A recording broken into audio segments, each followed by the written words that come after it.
YouTube channel में फिर से आपका स्वागत है। आइए देखते हैं शिक्षा रोजगार से जुड़ी बड़ी खबर लेकर उपस्थित हूँ, हाजिर हूँ दूसरे फेज की शिक्षक नियुक्ति परीक्षा में 708 और चयनित।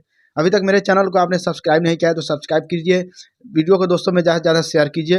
पूरक रिजल्ट जारी, दूसरे चरण के शिक्षक नियुक्ति में बीपीएससी ने गुरुवार को पूरक रिजल्ट जारी कर दिया।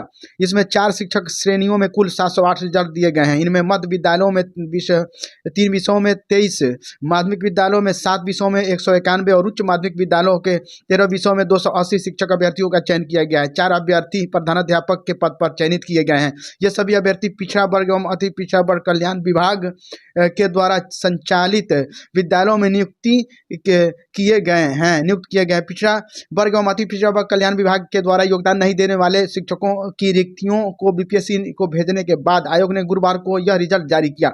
रिजल्ट के साथ श्रेणीवार कट ऑफ मार्क जारी भी किया है। बीपीएससी ने एक वरीय अधिकारी ने बताया कि शिक्षा विभाग और अनुसूचित जाति अनुसूचित जनजाति कल्याण विभाग ने पहले ही पत्र लिखकर सूचित कर दिया है कि वे पूरक रिजल्ट के लिए रिक्ति आयोग को नहीं भेजेंगे, लिहाजा यह दूसरे चरण की शिक्षक नियुक्ति प्रक्रिया का अंतिम रिजल्ट है।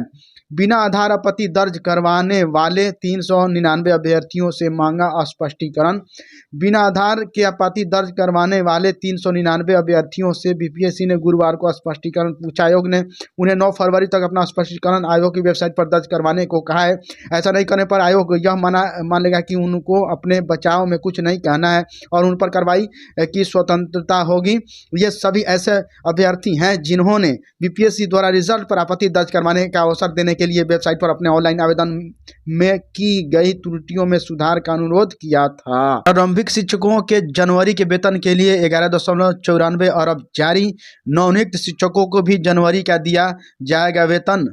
तीसरे चरण में होगी 71,000 अध्यापकों की नियुक्ति। राज्य में तीसरे चरण में तकरीबन 71,000 अध्यापकों की नियुक्ति होगी। माना जा रहा है कि तीसरे चरण की अध्यापकों की बहाली के लिए फरवरी के अंत तक वैकेंसी आएगी। हालांकि रिक्तियों की गणना अभी तक अंतिम रूप नहीं हुई है। जिलों से आने वाली रिक्तियों की समीक्षा के बाद उसकी समीक्षा होगी।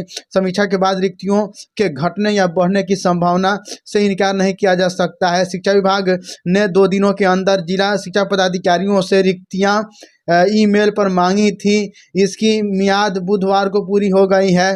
शिक्षा विभाग के आंकड़ों की माने तो प्रथम चरण की अध्यापक नियुक्ति परीक्षा TRE-1 एवं दूसरे चरण की अध्यापक नियुक्ति परीक्षा TR-2 के तहत नियुक्त शिक्षकों में स्थानीय निकाय के शिक्षकों की संख्या लगभग 20 से 25 हज़ार के आसपास है। नियोजित शिक्षकों की संख्या, यह आंकड़ा जिला शिक्षा पदाधिकारियों की रिक्ति रिपोर्ट के आधार पर घट बढ़ सकती है। समीक्षा के बाद जो रिक्तियां होंगी उसकी गणना पर प्रशासित पदवर्ग समिति से विद्यालय अध्यापक के पद पर सृजन होगा। इसके पहले दूसरे चरण की अध्यापक नियुक्ति परीक्षा एवं पहले चरण की अध्यापक नियुक्ति परीक्षा के पूरक परीक्षा फल के आधार पर 96,000 अभ्यर्थियों अध्यापक पद के लिए चयनित हुए लेकिन इनमें तकरीबन 76,000 अभ्यर्थियों द्वारा ही नियुक्ति पत्र लिए गए, जबकि दूसरे चरण में रिक्तियों की संख्या 1,22,000 थी। 1,22,000 रिक्तियों में नियुक्ति पत्र लेने वाले 76,000 चयनित अभ्यर्थियों की संख्या घटा दें तो तकरीबन 46,000 पदों के खाली रह जाने की संभावना। इन 46,000 पदों में अगर दोनों चरणों में विद्यालय अध्यापक बनने वाले नियोजित शिक्षकों की संख्या 25,000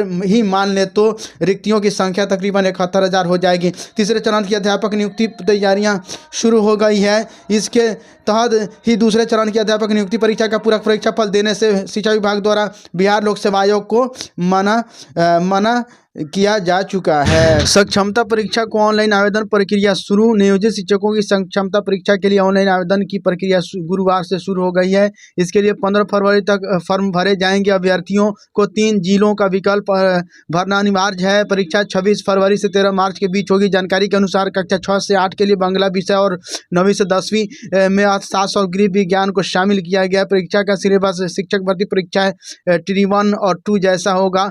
26 फरवरी से होने वाली सक्षमता परीक्षा में अब अलग अलग कक्षाओं के लिए 7 श्रेणी में कुल 59 विषयों की परीक्षा बोर्ड द्वारा आयोजित की जाएगी। परीक्षा में कोई निगेटिव मार्किंग नहीं होगा। इंटर परीक्षा बिहार में 1523 केंद्रों पर शुरू हुई। प्रवेश इंटर परीक्षा प्रदेश भर में 51 निष्कासित 9 बजे के बाद पहुंचने पर छात्रों को नहीं मिला प्रवेश। जिनकी परीक्षा छूट गए वे अप्रैल में देंगे परीक्षा। थैंक यू फ्रेंड्स, फिर मिलते हैं नए वीडियो के साथ।